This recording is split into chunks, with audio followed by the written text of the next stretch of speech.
আমাদের হচ্ছে যে গোটা রাজ্যের প্রোগ্রাম, তার সাথে হচ্ছে যে মেদিনীপুরে জাল সেলাই, আমাদের হাওড়া জেলার বিভিন্ন যে হসপিটালগুলো আছে, হাওড়া হসপিটাল সহ, সেখানে এই ব্যাচ নাম্বারে সেলাই নেই। তো এইটা আমাদের উনি দায়িত্ব নিয়ে বলেছেন যে আমাদের হাওড়া জেলার কোনো জায়গায় যা যা সেলাই পৌঁছেছে সেটা এখনো পর্যন্ত ইউজ হয়নি, সেটাকে সিল করে রাখা। 2 নম্বর হচ্ছে আমরা দাবি জানাচ্ছি হাওড়া হসপিটালে যে কনস্ট্রাকশনের কাজ হচ্ছে দীর্ঘদিন ধরে, এই কনস্ট্রাকশনের কাজ কবে শেষ হয়? উনি বলেছেন অতি সত্তর হচ্ছে শেষ হওয়ার ব্যাপার। আর না, মেনলি হচ্ছে হাওড়া হসপিটালের রুগী এবং ডাক্তারদের নিরাপত্তা, এই রুগী ডাক্তারদের নিরাপত্তার ব্যবস্থা উনি বলতে পারছেন না, কারণ রাজ্য সরকার কোনো কিছু ব্যবস্থা করছেন। আমাদের গোটা হাওড়া জেলা জুড়ে সিএমওইচের আন্ডারে যত স্বাস্থ্য দপ্তর, স্বাস্থ্য কেন্দ্র আছে, যতগুলো হসপিটাল আছে, কোনো জায়গায় সাফিসিয়েন্ট, রাত্রির তো দূরের কথা, দিনের বেলা পর্যন্ত কোনো নিরাপত্তা নেই। উনি হচ্ছে যে মুখ ফুটে বলছেন।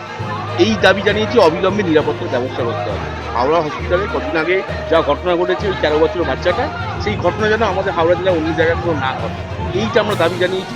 আর হচ্ছে যে সাফিসিয়েন্ট রিক্রুটমেন্ট, মানে আমাদের গোটা জায়গা জুড়ে রিক্রুটমেন্ট বন্ধ। স্বাস্থ্য দপ্তর হাওড়া জেলার পুরো একদম শ্মশান হয়ে পড়ে আছে, কোথাও কোনো রিক্রুটমেন্ট নেই, না আছে ডাক্তার, না আছে নার্স। একটা এতে বেডের মধ্যে হচ্ছে 2জন বাচ্চা নিয়ে একটা মা বসে আছে। এই অবস্থার মধ্যে দাঁড়িয়ে হচ্ছে গোটা হাওড়া জেলার স্বাস্থ্য দপ্তর, গোটা স্বাস্থ্য দপ্তরটা হাওড়া জেলা। এই ভয়ানক অবস্থার বিরুদ্ধে আজকে আমরা এসএফআই, ডিওএফআই, সারা ভারত কমিটির উদ্যোগে আমরা আজকে ডেপুটেশন কমিটি, আমরা যদি বলেছি যে আমরা 7 দিন টাইম নিচ্ছি, আমি 7 দিনের মধ্যে হচ্ছে এই যতটা উত্তর দিই, নাহলে 7 দিন পর হচ্ছে যে আমরা অন্যভাবে অন্য পন্থা অবলম্বন।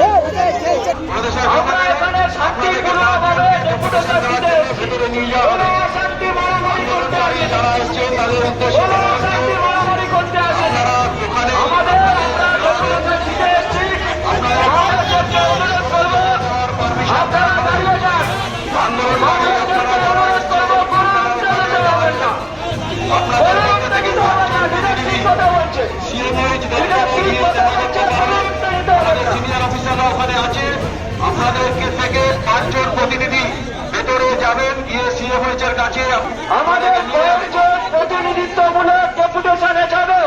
আপনারা সেই ব্যবস্থা করে দিন। অহেতুক